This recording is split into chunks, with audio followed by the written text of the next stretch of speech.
There's a crime. Turn around. You are making a mistake. These are earned. He's a hero!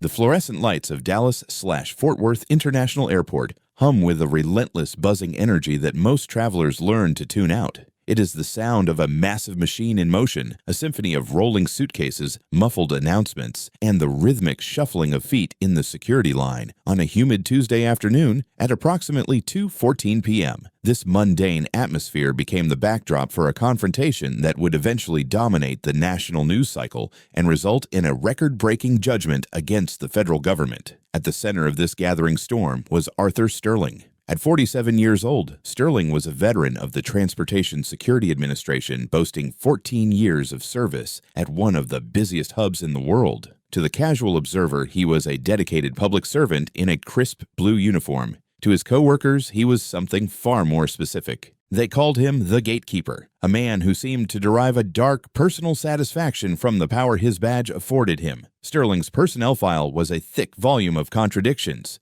It contained commendations for his punctuality, alongside 42 formal complaints from the public. 36 of those complaints shared a chillingly similar theme. They were filed by men of color who felt they had been targeted for no discernible reason. Internal auditing data, which would later be subpoenaed and laid bare in federal court, showed that Sterling's rate of random secondary screenings for minority passengers was nearly 13 times higher than the station average. His supervisors often turned a blind eye, characterizing his behavior as extreme vigilance in an era of heightened security. But on this particular Tuesday, Sterling's vigilance was about to collide with a man whose life was defined by the very service Sterling claimed to protect. Standing in the middle of the winding security ribbon was Master Sergeant Elias Vance. At 45 years old, Vance was the embodiment of military discipline. He stood 6'2", his posture as straight as a plumb line, wearing the operational camouflage pattern of the United States Army. On his shoulders sat the unit patches of the 1st Special Forces Group, and his chest was adorned with the name Vance in bold black letters. He was returning from a grueling 3-week joint readiness exercise and was heading home to his family. After 26 years of service and 5 combat deployments, 3 in Iraq and 2 in the mountains of Afghanistan, Vance was a man who moved with a quiet, understated authority. He had earned the Silver Star for gallantry in action and a Purple Heart for wounds sustained during a night raid in Kandahar. As Vance approached the X-ray machines, he followed the protocol he knew by heart. He placed his tactical rucksack on the belt, ensuring the small American flag patch on the side was visible. He removed his patrol cap, revealing a head of salt and pepper hair, and placed it neatly in a plastic bin. He was a professional, a soldier who respected the rules of the system, but as he stepped toward the metal detector, he felt the weight of a gaze. Arthur Sterling was watching him from behind a monitor, his eyes narrowed, his jaw set in a look of profound skepticism. To Sterling, the man in the camouflage wasn't a hero. He was a challenge. He was a profile. Sterling leaned over to a junior officer, Sarah Jenkins, whose body camera was already pulsing with a steady red light. "Look at this one," Sterling muttered, his voice captured clearly by the microphone. "Another one playing dress-up. They buy the gear at the surplus store and think it's a golden ticket through the line. I bet he can't even name his commanding officer." This is the moment where the story truly begins, the moment where a routine check turns into a calculated act of humiliation. If you believe that those who serve our country deserve a basic level of respect, you'll want to stay with us until the very end of this account. This isn't just a story about a mistake, it's a story about the high price of unchecked ego. Before we continue, if you value these deep dives into justice and accountability, please consider subscribing to the channel. It helps us continue to bring these important cases to light. Sterling stepped out from behind the podium, physically blocking Vance's path as the soldier exited the metal detector. The overhead security cameras, positioned at 12 different angles throughout the terminal, captured the stark contrast. The TSA officer in his blue shirt, chest puffed out, and the master sergeant standing calm and immobile like a statue carved from granite. "Sir, step aside. You've been flagged for an enhanced security screening," Sterling announced, his voice loud enough to cause the passengers in the adjacent lines to pause. Vance didn't flinch. "Understood, officer. Is there a specific issue with my gear?" "The issue is your credentials," Sterling replied, his tone dripping with a condescension that was palpable even through the grainy security footage. "Follow me." They moved to a secondary screening area, a glass-walled enclosure that offered no privacy from the hundreds of onlookers now holding up their smartphones. Sterling began the process not with a search for contraband, but with an interrogation. He took Vance's military ID card and held it up to the light, turning it over with theatrical suspicion. "This looks off," Sterling said, tossing the card onto a metal table. "The lamination is wrong. Where did you get this? Some website?"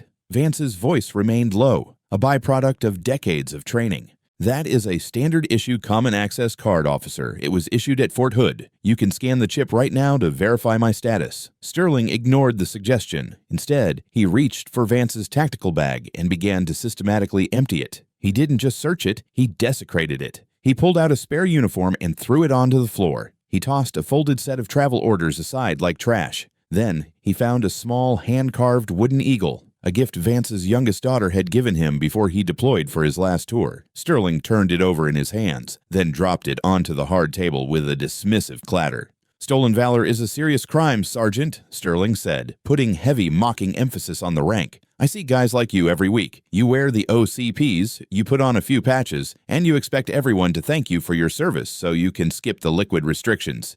It's pathetic." The crowd was growing restless. A woman standing near the glass partition shouted, "He's in uniform! He has his ID! Why are you doing this?" Sterling didn't even look her way. He was locked in a power struggle he had initiated, and his ego wouldn't let him back down. At this point, Sterling had every chance to check the ID and end the situation. He could have scanned the card, confirmed the travel orders, and sent the soldier on his way. What would you have done if you were standing in that line watching this unfold? Would you have stayed silent? Or would you have risked an interference charge to speak up? Let us know in the comments. We see these turning points in so many stories, and your perspective on when to intervene is always fascinating to read. The situation escalated when Sterling demanded a full invasive pat-down. He ordered Vance to remove his uniform blouse. In front of a sea of cameras, a Master Sergeant of the United States Army was forced to stand in his olive-drab undershirt. Sterling then demanded he remove his combat boots. Vance complied, standing in his socks on the cold, dirty tile of the airport floor. Then, Sterling reached into the side pocket of the rucksack and pulled out a small, velvet-lined case. He snapped it open. Inside were the Silver Star and the Purple Heart. The medals caught the harsh overhead light, their ribbons bright against the dark velvet. "And these?" Sterling asked, a smirk playing on his lips. "I suppose you're going to tell me you won these in the Great Reddit War. You can buy these for $20 on eBay. I've seen the listings." For the first time, a flash of something human broke through Vance's stoic mask. It wasn't anger. It was a profound, weary sadness. "The Purple Heart was for a shrapnel wound that nearly cost me my right leg in 2012, Vance said quietly. "The Silver Star was for a night in the Korengal Valley when I had to carry 3 of my men out of a burning Humvee while under sustained fire. 2 of them didn't make it home. I don't care what you think of me, officer, but you will treat those medals with the respect they earned." Sterling's response was to laugh. It was a short, sharp bark of a laugh that would later be played back in the courtroom, haunting the jury. "The only thing you've earned today is a seat in the holding room," Sterling said. He reached for his belt, pulled out a pair of metal handcuffs, and ratcheted them onto Vance's wrists. Master Sergeant Elias Vance was detained for 2 hours and 12 minutes. He sat in a small, windowless room, handcuffed to a metal bench, while Sterling supposedly verified his identity. In reality, Sterling spent that time in the break room, complaining to his fellow officers about fakers and frauds. He never made a single phone call to Fort Hood. He never scanned the ID. He simply let the clock tick, enjoying the feeling of having a superior man under his thumb.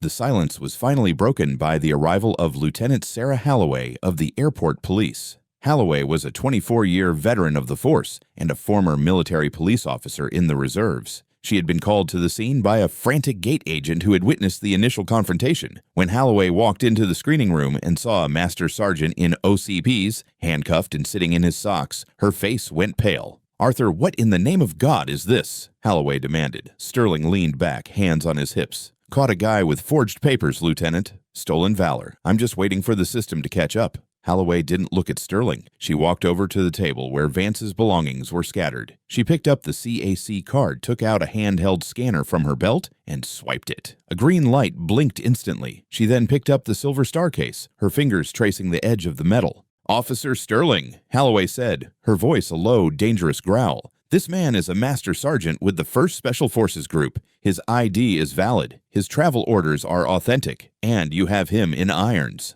I have reason to believe," Sterling began. "You have nothing," Holloway snapped. "You have a history of targeting people who don't look like you, and today you picked the wrong one. Unshackle him. Now, or I will arrest you for false imprisonment and let the federal prosecutors sort it out." The footage of Sterling's hands trembling as he unlocked the handcuffs was the climax of the viral video that hit the internet less than an hour later. By the time Vance was given his boots back and escorted to a private lounge by Lieutenant Holloway, the first video, recorded by a college student named Marcus Reed, had already reached 50,000 views on Twitter. By the next morning, the number was 5 million. The hashtag Justice for Vance was trending globally. The imagery was too powerful for the public to ignore. A decorated black soldier, a man who had bled for his country, being treated like a common criminal by a man who had never left the safety of a domestic airport terminal. The Pentagon issued a rare, scathing statement confirming Vance's service record and expressing deep concern over the treatment of uniformed personnel. Veterans groups staged protests outside the DFW terminals. The Secretary of Transportation was forced to answer questions on the morning talk shows. Arthur Sterling was placed on administrative leave within 24 hours, but the damage was done. The gatekeeper had finally locked a door he couldn't open. It's rare to see a confrontation captured from so many angles, providing such an irrefutable record of events. If you find these deep dives into systemic accountability important, hitting the like button helps ensure others see this story too. It's the best way to support our work in documenting these cases. The legal battle that followed was a masterclass in civil rights litigation. Vance didn't want a quiet settlement. He hired Julian Thorne, a high-powered attorney known for taking on federal agencies. Thorne didn't just sue for the incident. He sued for the 14 years of willful negligence that allowed Sterling to stay on the job despite 42 complaints. The trial lasted 3 weeks. The centerpiece of the evidence was the Sterling Collection, a series of internal emails where Sterling joked with a small circle of colleagues about bagging trophies during his shifts. He referred to minority passengers as targets and mocked the very idea of military service. When Master Sergeant Vance took the stand, the courtroom was so quiet you could hear the hum of the air conditioning. He didn't speak with anger. He spoke with the steady, rhythmic cadence of a soldier giving a briefing. "I have spent my entire adult life defending the idea that in America, the law is the same for everyone," Vance told the jury. "I have fought in places where that isn't true. I have seen what happens when a man with a badge and a gun decides that his personal bias is more important than the truth. When Officer Sterling looked at me, he didn't see a soldier. He didn't even see a human being. He saw an opportunity to exert power over someone he decided was less than. That is the opposite of everything I've spent 26 years protecting." The defense tried to argue that Sterling was simply overzealous and that the security of the airport was his primary concern. But Julian Thorne crushed that narrative during cross-examination. He played the body camera footage of Sterling laughing in the break room while Vance was still in handcuffs. He showed the jury the 19 times Sterling's body camera had malfunctioned during previous complaints. The jury deliberated for less than a day. They returned with a verdict that sent shockwaves through the Department of Homeland Security. They awarded Master Sergeant Vance $14.2 million in compensatory damages for the emotional distress, the violation of his civil rights, and the damage to his professional reputation. But they weren't done. They added $14.2 million in punitive damages, a direct message to the federal government that this behavior would no longer be tolerated. The total judgment, $28.4 million. It remains the largest civil rights verdict in the history of the TSA.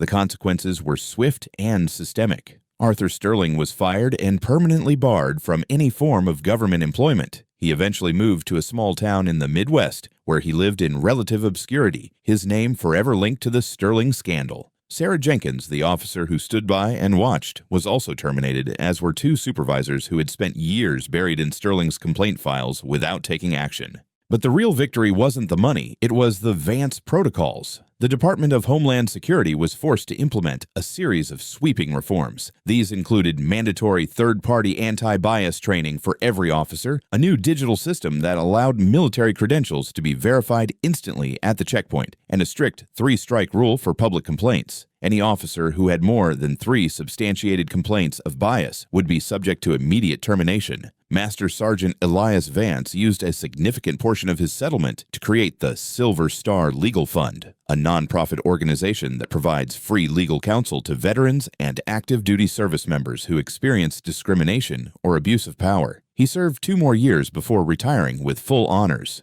At his retirement ceremony, he was promoted to the rank of Sergeant Major, the highest enlisted rank in the Army. As he stood on the parade deck, his wife and children by his side, Vance looked out at a new generation of soldiers. He knew that because of one terrible afternoon at an airport, the world they were stepping into was just a little bit fairer. He had fought his final battle not in a desert or a mountain pass, but in a glass-walled screening room in Texas. And like every other mission he had been assigned, he had seen it through to the end. Justice took 18 months to arrive, but when it did, it came with the force of a tidal wave. Do you think the $28.4 million verdict was enough to compensate for what Master Sergeant Vance endured, or is there no price tag for one's dignity? This case reminds us that even the most powerful agencies are accountable to the people they serve. Share your thoughts in the comments below, and don't forget to subscribe for more deep breakdowns of the stories that define our pursuit of justice. Thank you for watching.